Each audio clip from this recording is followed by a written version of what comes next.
भक्ति प्रियो ही माधवः।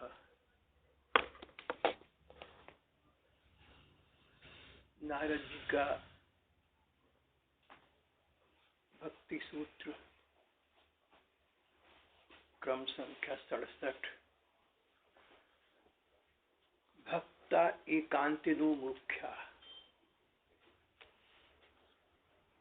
भक्ता एकांतिनो मुख्या।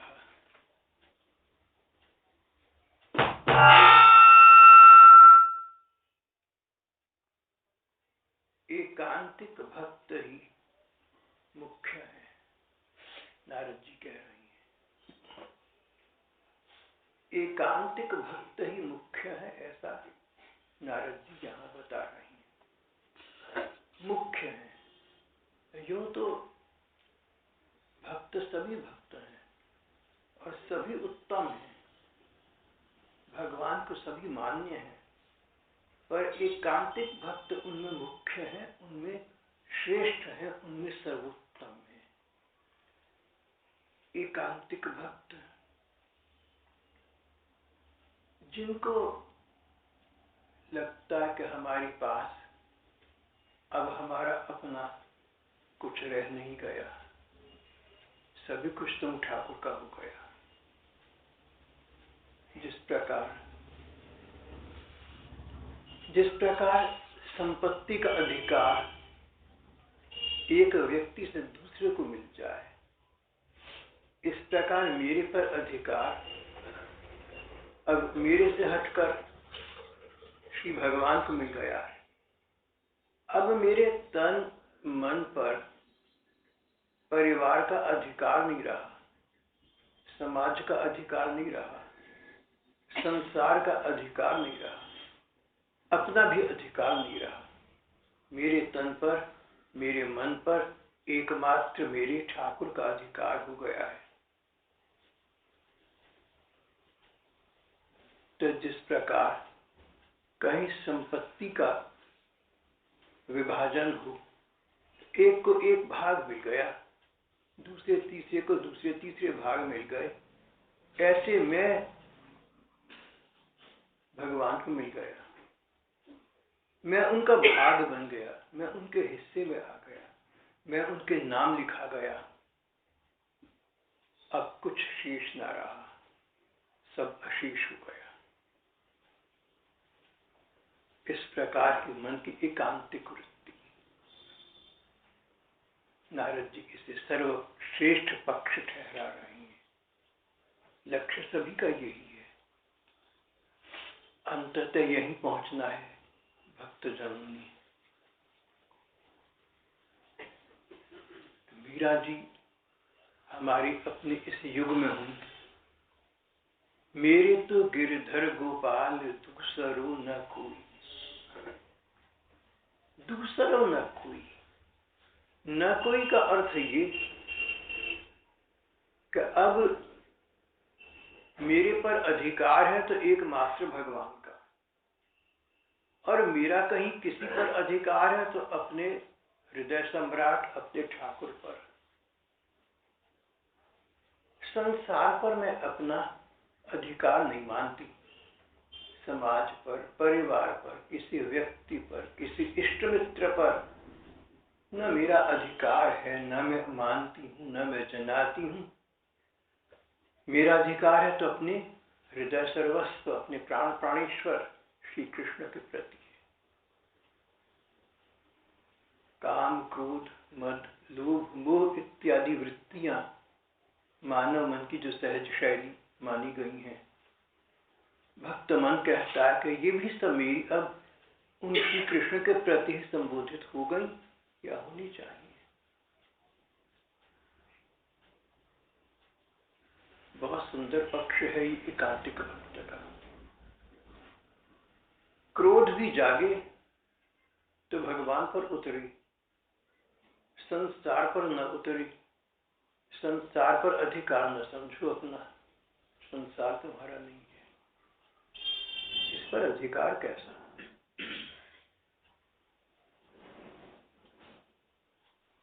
कहीं अपना अधिकार न मान बैठना। नहीं तो ये संसार कहीं धोखा दे जाएगा। अधिकार तो एकमात्र भगवान पर है, वहां से कभी धोखा मिलने वाला नहीं है। विप्रनारायण का एक भक्त भगवान के भक्ति भाव में सदा लगा रहता था, बड़ा नाम हो गया उसका। पर एक समय आया क्या किसी सुंदरी नर्तकी के प्रति आसक्त हो गया। नर्तकी भी इसमें आसक्त दिखी इसलिए कि इसके पास पैसा था। जब ये सारा अपना धन स्वर्ण उसको समर्पित कर चुका तो उसने इसका स्वागत करना बंद कर दिया। उसके द्वार इस भक्त के लिए बंद हो गए। उस देवी के लिए ये अपने प्रेम देव श्री कृष्ण का विस्मरण कर चुका था, भजन स्मरण समाप्त कर चुका था, उस नर्तकी में लग चुका था पूरा। नर्तकी धोखा दे गई। भगवान ने क्या किया? विचित्र बात है, ये विचित्र घटना है अपने आप में। भगवान ने एक सेवक का रूप बनाया और देर रात नर्तकी का द्वार खटखटाया, खोला, उसे स्वर्ण आभूषणों का थाल दिया कि तुम्हें ये सब उपहार विप्रनारायण ने भेजा है। नर्तकी पैसों की ही शौकीन थी, तुरंत तेवर बदल गई, बोली मैं तो उनको याद करती रहती, उनको भेजो ना मेरे पास। सेवक बने भगवान भक्त के पास गए, बोले इस देवी ने तुम्हें याद किया, पहुंचो वहां एकदम। भेद खुल गया। भक्त एक बार फिर भगवान का हो गया, संसार का अनुभव हो गया था। भगवान को एक ओर रखकर, भगवान को दरकिनार करके, दरगुजर करके ये भक्त भगवान को भूलकर उस नर्तकी में लग गया। एक प्रकार से हमने भगवान को धोखा दिया, पहले उनका वर्ण किया, फिर कहीं और लग गए और उनका विस्मरण कर दिया। एक प्रकार से हमने तो भगवान को विस्तार दिया, उनको धोखा दे दिया।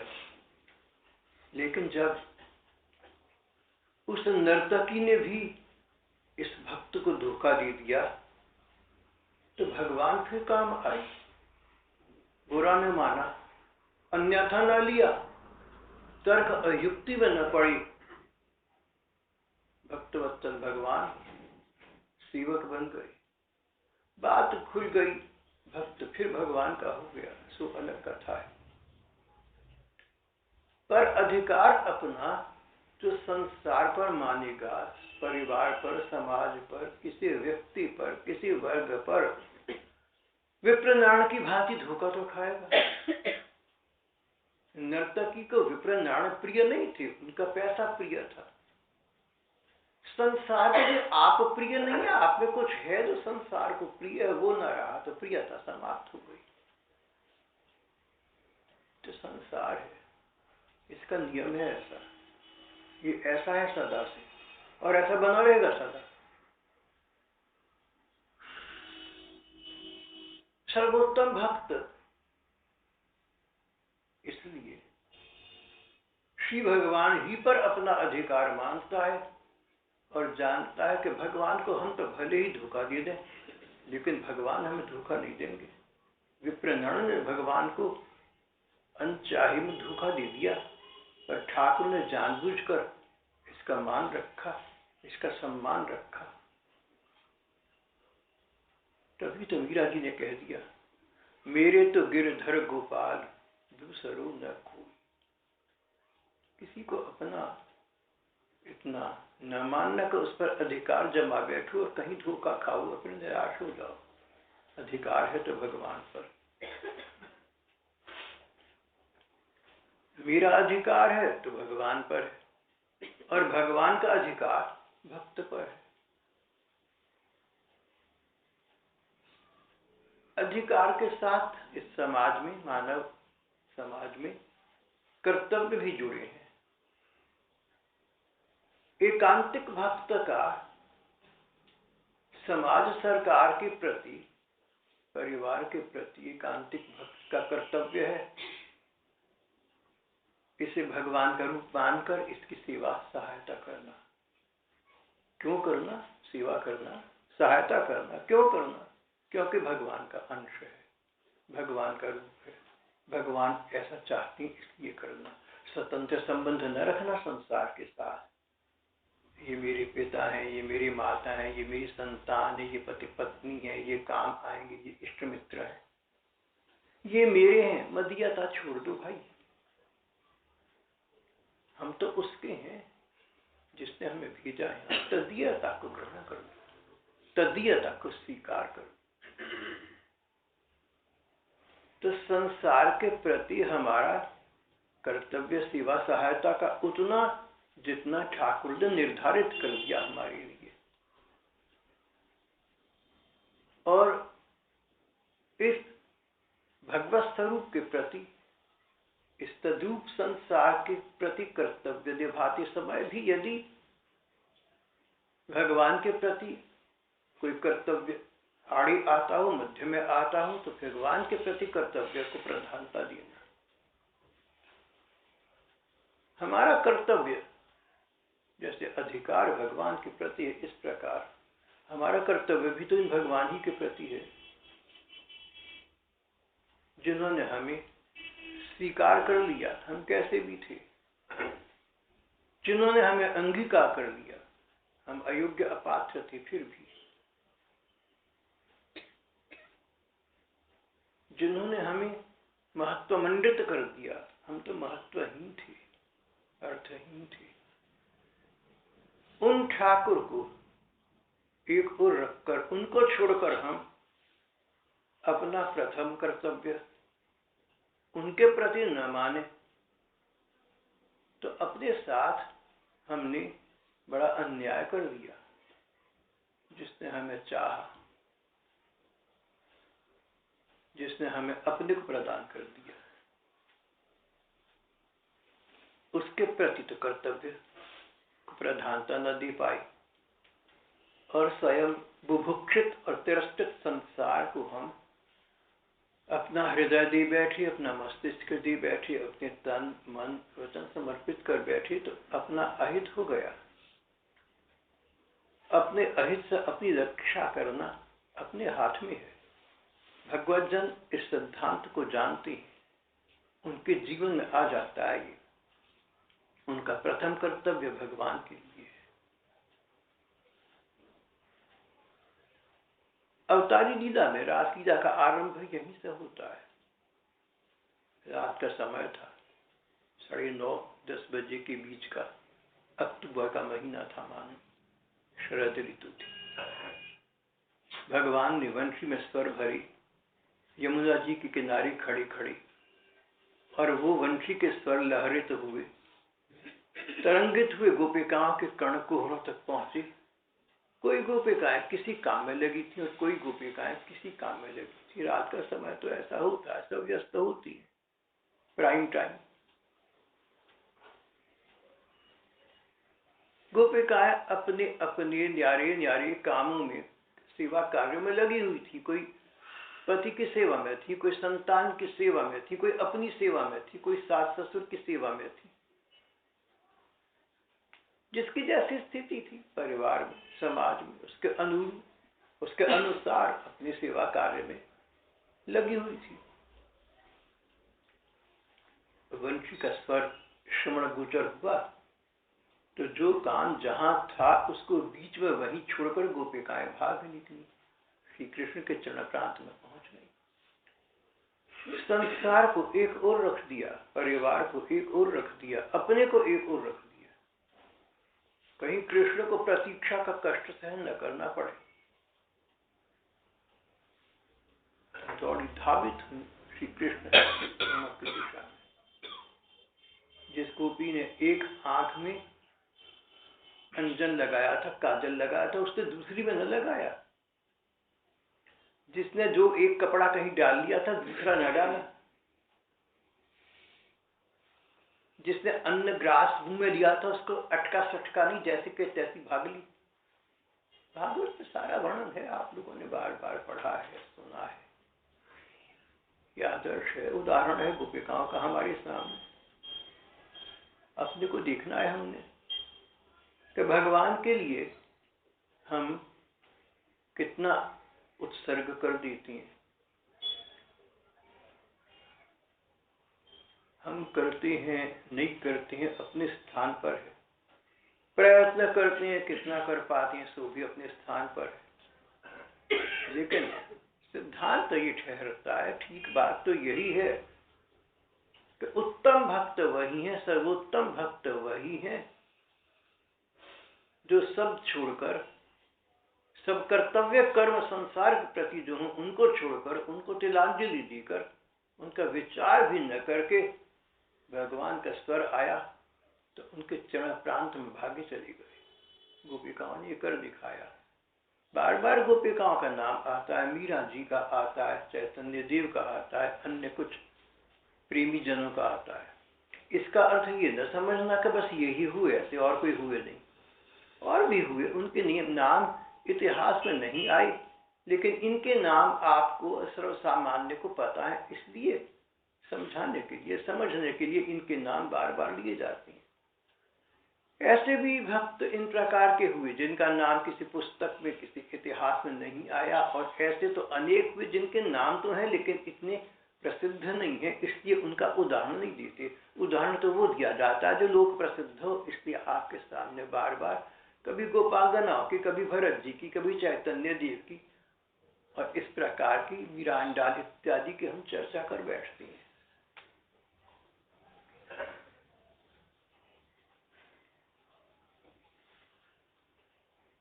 उत्तम भक्त, सर्वोत्तम भक्त प्रातः काल सोकर उठे, पहला विचार उनका आ गया। क्या विचार आया कौन कह सकता है? कुछ भी आया विचार, संसार का नहीं आया, घर परिवार का नहीं आया। जैसे सोकर उठे, पहला विचार उन प्राणेश्वर श्री भगवान का आ गया।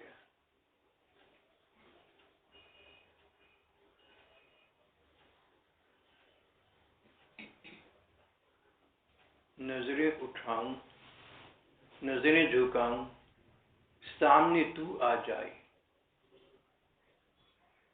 और रात को सोने लगे तो वो क्षण आया जब थोड़ा सा जाग भी रही हैं, थोड़ा सो भी चुकी हैं, और पता लग गया कि अब तो हम सो गए। तो जागृति के उस अंतिम क्षण में और निद्रा के उस प्रथम क्षण में जो विचार सोते समय जो अंतिम विचार आया, वो भी उन्हीं श्री कृष्ण का था। उनका स्मरण करते करते निद्रा के ग्रास हो गए। उनका स्मरण करते करते सहज स्मरण, सहज स्वतः अपने आप, चाहा नहीं, प्रयत्न नहीं किया, इच्छा नहीं की, बस यूं ही उनका विचार आ गया।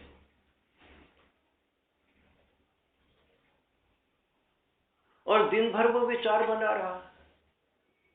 अर्धरात्रि के सत्यमित प्रवाह में कदाचित उठ बैठी तो वही विचार, वही रूप, वही स्मरण, वही सब कुछ। एक प्रकार का ज्वराक्रांत व्यक्ति, मानो श्री कृष्ण का बुखार हो गया, रोग लग गया।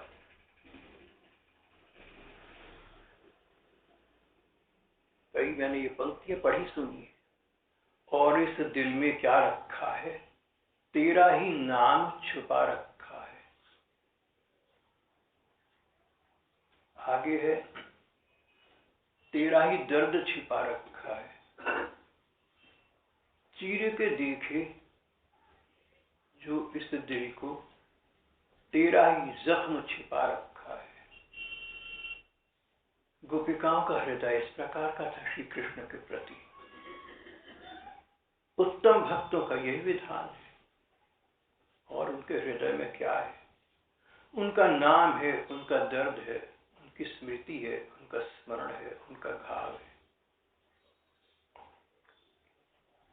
सर्वोत्तम भक्त का लक्षण बतला रहे हैं तो वहां इस प्रकार के भक्ति वन की शैली महात्माओं ने व्याख्या में बतलाई है।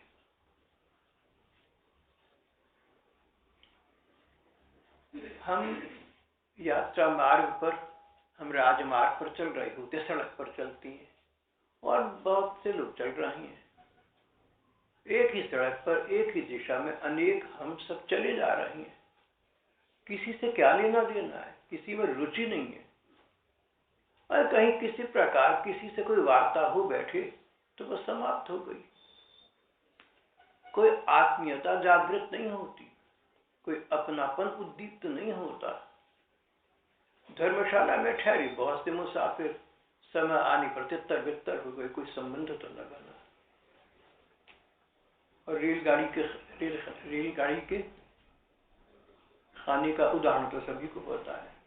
मुसाफिर खाना, रेलगाड़ी, सबको सब पता है।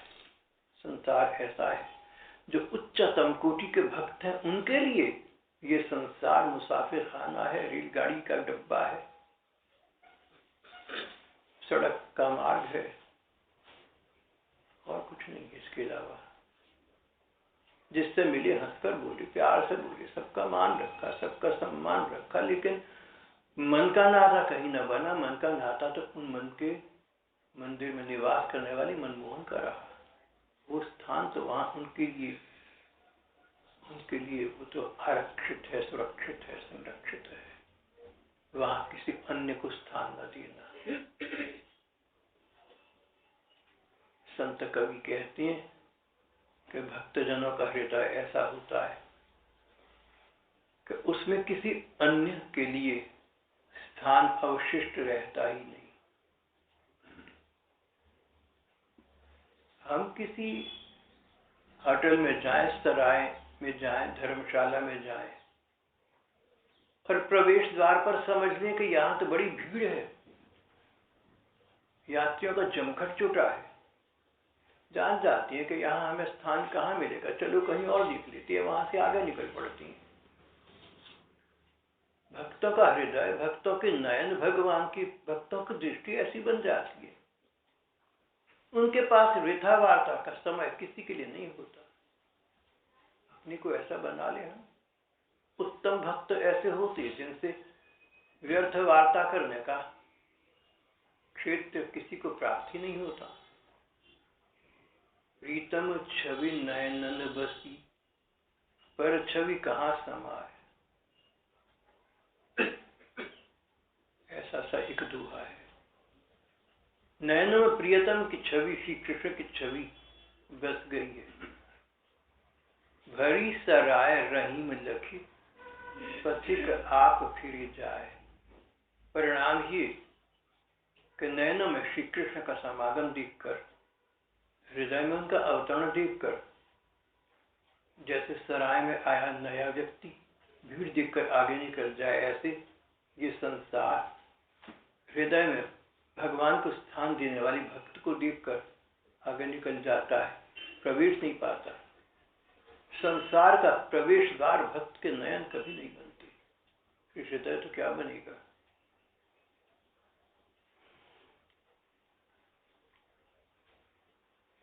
नानक देव अभी बहुत बड़े नहीं हुए थे, बाल्यावस्था में थे मानो। परमात्मा चिंतन में लवलीन हो जाती। एक ओंकार, एकमात्र भगवान ही है और कुछ नहीं है।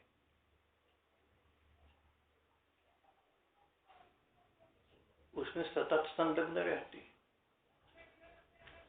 जब देखा कि आसपास वाली प्रश्न करती हैं, समझाते हैं, नानक निकल गए, घर द्वार से बाहर चले गए और कहाँ पहुंचे, श्मशान भूमि में, जहां पर निर्जीव शरीरों की अंतिम क्रिया की जाती है, दाह संस्कार किया जाता है। श्मशान भूमि में पहुंच गए। वहां कौन आएगा, और जो आएगा कार्य संपन्न कर और भागा, कोई ठहरता तो है नहीं। इन्होंने श्मशान को अपनी साधना भूमि बना लिया। वहां घंटों घंटों परमात्मा चिंतन में समय यापन करती। बात खुल गई। पता लगी, आसपास वालों ने, गांव वालों ने कहा पागल हो गया ये तो। बोली भाई ये पागलपन मुझे प्यारा लगता है, इस पागलपन में मुझे खुश रहने दो। मैं तुम्हारी वाली होश नहीं चाहता जिसमें तुम बेहोश रहती हो संसार के झंझटों में। मैं अपने को बेहोश अवस्था में, अपने को पागलपन में अच्छा समझता हूँ। जनसमागम से दूर, कोलाहल से दूर, विप्लव से दूर, इस राग द्वेष आत्मक संसार से, इस नाम रूपात्मक जगत से कहीं परे मैं तो परमात्मा चिंतन में लीन रहता हूँ। भैया मुझे क्या खबर तुम्हारी संसार की, और मैंने क्या तुमसे लेना है। और नयन निमीलित कर दिया, फिर परमात्मा चिंतन में समाधिस्थ हो गए। सर्वोत्तम भक्त वही है जिसका संसार से कोई सरोकार, मानसिक सरोकार तो नहीं रहता। भगवद आज्ञा समझकर, समाज के प्रति कर्तव्य समझकर, सेवा कार्य समझकर कुछ करते सो अलग बात है। वहां भी अतिक्रमण नहीं करता, उल्लंघन नहीं करता, वहां भी रहता भगवान का ही है। आवश्यकता पड़ी, पुकार आई और भाग पड़ा उनके चरणों में। इस प्रकार के भक्त का संसार के सामने हाल अति विचित्र हो जाता है। कभी ठहाका मार हंसता है जब तकता है कि भगवान सामने, और कोई विनोद कर रही है, कोई परिहास कर रहे हैं, कोई लीला कर रहे हैं। और कभी फूटकर रो पड़ता है जब लगता है कि पुकारने पर भी प्राण प्रियतम पास आ नहीं रही है। क्या अपराध हो गया मुझसे, मुझे क्यों विचार किया तुमने, कहां चली गई तुम। कभी हंसता, कभी रोना, कभी पागल की भांति उठकर कहां से कहां भाग पड़ना, मानो कहीं श्री कृष्ण दृष्टि पथ में आज उनको पकड़ने के लिए जा रहा है। कभी भूखा बैठा है तो कभी अधिक खा रहा है, शरीर का होश नहीं रहा। इसलिए कंठावरोध रोमांच अश्रुभि परस्परम लपमाना पावयंती कुलानी पृथ्वी च। 68वें सूत्र में, अगले सूत्र में देवर्षि कहते हैं इस प्रकार का भक्त कभी तो इसके कंठ का अवरोध हो जाता है, बोलते बोलते, कीर्तन करते, गाते, भजन गान करते कंठावरोध, गला अवरुद्ध हो जाता है। कभी शरीर में रोमांच हो उठता है, अश्रु भी, कभी नयनों से अश्रुओं की वर्षा होने लगती है। जहां कृष्ण चर्चा छिड़ी, जहां भगवत चर्चा हुई, न जाने इसको क्या हो जाता है, नयनों में जल भर आया, कंठावरोध हो गया, कंठ अवरुद्ध हो गया, रोमांचित हो गया पूरा शरीर।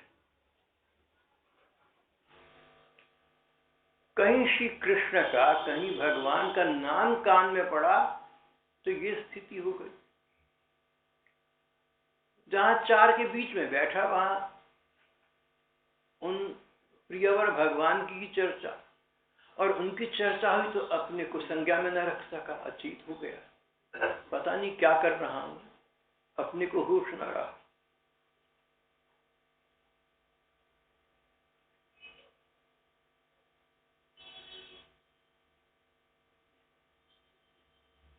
महात्मा कहती हैं कि सुख पाने के लिए सभी प्राणियों को अंदर से बाहर जाना पड़ता है। सुख पाने के लिए हम न जाने कहां बार बार जाते हैं, भटकते हैं, दौड़ धूप करते हैं, भ्रमण परिभ्रमण करते हैं। ये तो संसार है ना, ये तो अटकाना भटकाना ही सिखाना जानता है। पर भगवान का साम्राज्य अलग है, भगवान का हृदय निवास है। उनके लिए बाहर भागकर जाना अनिवार्य नहीं है। कोई चला जाए, आपत्ति नहीं है। पर सांसारिक सुख के लिए हमें बाहर जाना पड़ता है, और भगवदीय सुख तो अपने अंदर है, अपने मन मंदिर में अपने मनहर मनोहर मनमोहन विराज रही है। इसलिए भक्तगण प्रायः एकांतिक भक्तगण अपने आप में स्थित रहती हैं।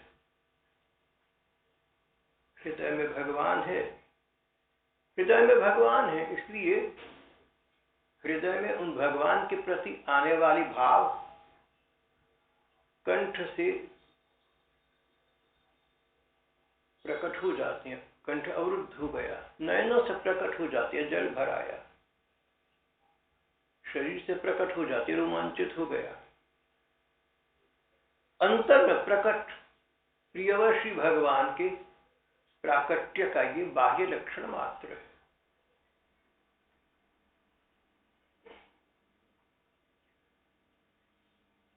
जो व्यक्ति इस प्रकार की मनोस्थिति में आ गया, उसे दो बातों का ध्यान रखना होगा। तो ये लक्षण जो अभी अभी नारद जी के सूत्र से आपके सामने दोहराई, गले का अवरोध, कंठ अवरुद्ध हो जाना, शरीर में रोमांच हो जाना, रोंकू खड़े हो जाना, नयनों में जल भर आना इत्यादि, ये लक्षण जहाँ प्रणय के लक्षण है, भगवत प्रेम के लक्षण है, वहां यही लक्षण सांसारिक कारण से भी संसार में भी उत्पन्न हो सकती। भक्त को अपने को स्वयं देखना होगा। भगवत प्रसंग सुना, करुण प्रसंग सुना, शरीर रोमांचित हो गया, नयनों में जल भर आया, किस लिए? श्री भगवान के प्रति मन तन समर्पित हो चुके हैं, इसलिए। या जाने अनजाने में संसार का कोई विचार अंतर्मन को स्पर्श कर गया, इसलिए। ये वार्ता कदाचित पहले हो चुकी है। आप सिनेमा टेलीविजन में कार्यक्रम देखें, चलचित्र देखें, धारावाहिक नाटक देखें, किसी दृश्य को देखकर किसी को रोना आ गया। रोना क्यों आया? उस पात्र के प्रति करुणा जागी, इसलिए रोना आ गया। या अपना कोई दुखद स्मरण सामने आ गया। जिस माँ बेचारी का इकलौता जाता रहा, उसके सामने ऐसा दृश्य आएगा, उसकी आंखों में जल भर आएगा, स्वाभाविक है। इसी प्रकार भगवत चर्चा में, भगवत चिंतन में मन भरकर आए और नयन भी भर जाएं, तो देख लेना अपने आप को कि तुम्हारे नयनों में जल भर आया, इसका प्रेरक क्या है? संसार है या भगवान है? बड़ी सतर्कता की आवश्यकता है। किसी के मन की कोहू न जाने, लेकिन अपने मन का अपने को पता इतना तो होना चाहिए। अपने को कहीं धोखे में न रख लेना। मैं तो समझू कि भगवान को स्मरण करके मैं रो रहा हूं, और सचमुच किसी दृश्य को, किसी घटना को सुनकर या पढ़कर मुझे अपना कोई कटु अनुभव याद आ गया, कहीं किसी ने मुझे कुछ कह दिया था, वो बात मन में उतर आई, मैं रो पड़ा। जब भक्तों की चर्चा, शुद्ध भक्तों की चर्चा चल रही है, तो उनके लक्षण तो हैं। कभी हंस पड़ना, कभी रो पड़ना, कभी संज्ञा शून्य हो जाना, होश गंवा बैठना, कभी पागल की तरह उठकर बैठ जाना, भागकर बाहर आकाश को दिखना, कभी टेढ़े मेढ़े बैठ गए तो वैसे ही बैठी रह गए, वहीं स्थगित रह गए, शरीर को संभालने के होश न रहे। तो ये लक्षण भगवत भक्तों के हैं। भागवत में ऐसा आता है, अन्य ग्रंथों में ऐसा आता है कि उच्च कोटि के भक्तों की ये दशा आ जाती। पहली बात तो ये देखना चाहिए अपने को स्वयं कि मेरी ये दशा भक्ति से हुई या किसी अन्य लौकिक कारण से हुई। और दूसरा, भक्ति से हुई तो जहां तक हो सके अपने को तिरोहित, अपने को नियंत्रण में रखना चाहिए, अपने को तमाशा नहीं बनाना चाहिए। पता हो कि मेरी ये स्थिति है तो ऐसे स्थान पर न जाओ जहां ही तमाशा हो जाए।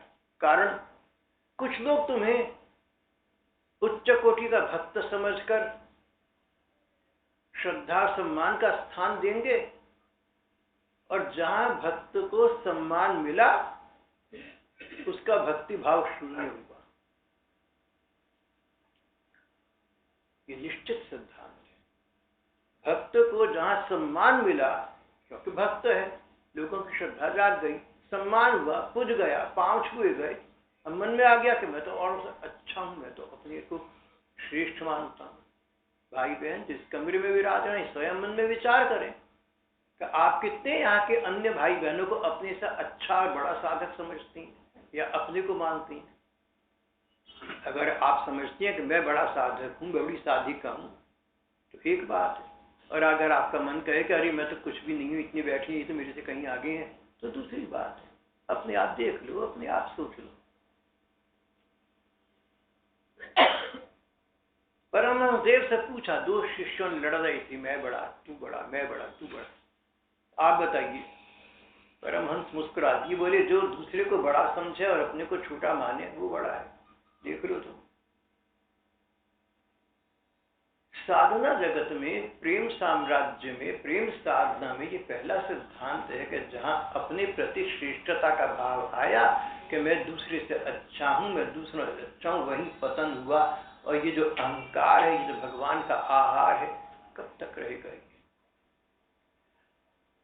तो बात ये चल रही है, अगर भक्ति भाव के कारण से शरीर में उद्रेक हो जाए, प्रेम के लक्षण प्रकट हो जाए, तो उनमें कठिनाई एक है।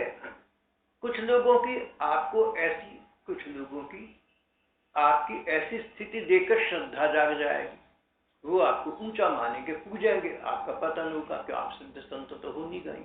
आपका मतलब हम सभी लोग, मैंने अपने को नहीं कहा इसलिए कि मैं साधक भी नहीं, मैंने आपसे कहा कि मैं साधना में जीवन मेरा नहीं है, मैं कोई जप नहीं करता, जो साधन भजन है मैं कोई करता नहीं, किताबें पढ़ पढ़ कर आपको बताता रहता हूँ।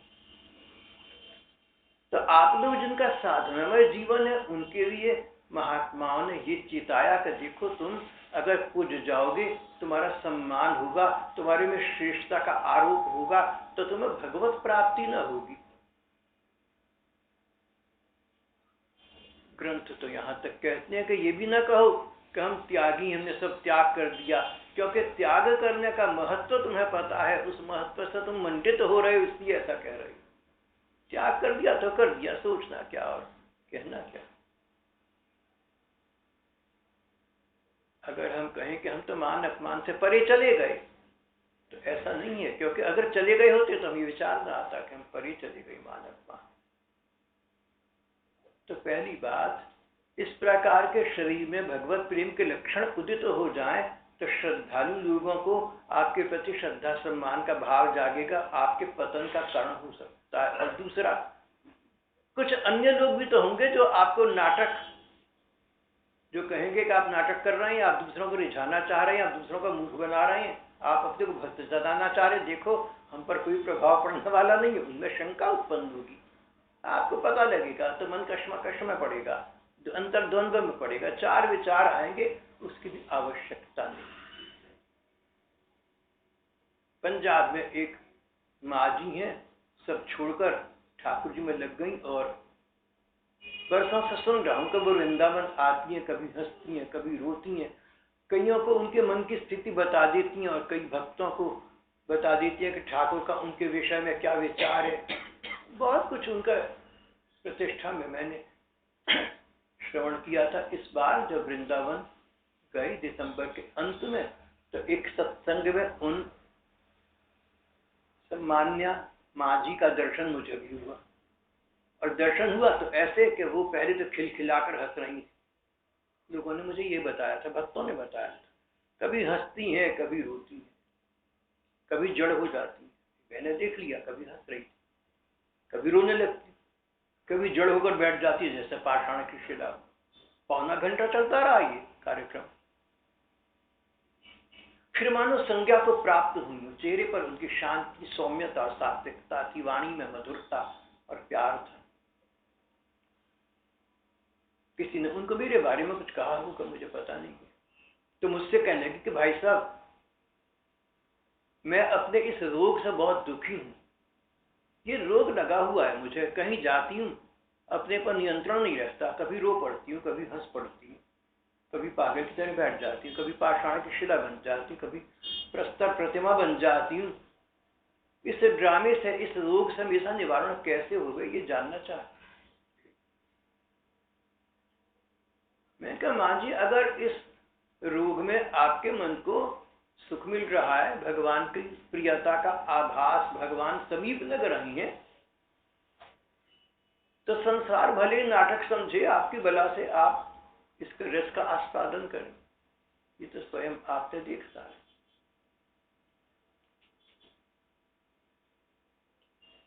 बाद में मुझे कई दिन के बाद किसी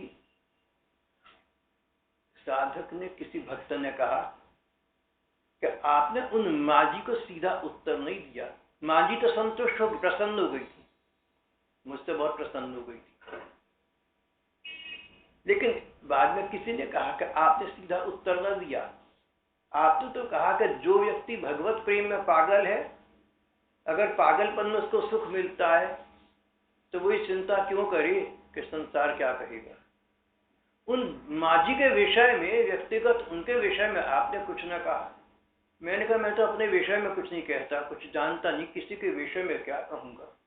जो धर्म ग्रंथों में सिद्धांत दिए गए, जो ठीक बात बताई गई, उसको दोहरा सकता हूँ किसी के पूछने पर, इसके अतिरिक्त मुझे तो पता नहीं।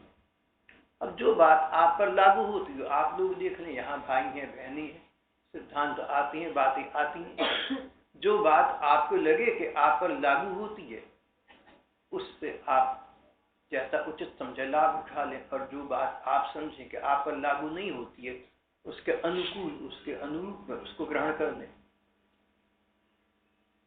यहाँ तो देखो, कुछ बात हम सिद्धांत रूप में कह सकते हैं, जो नारद जी ने कही, भक्तों ने कही, उसको अपने शब्दों में यथा श्रुतम यथा गृहीतम, जैसा सुना, जैसा पढ़ा, जैसा समझ में आया और जैसा उसको कह पाई वैसा कह दिया।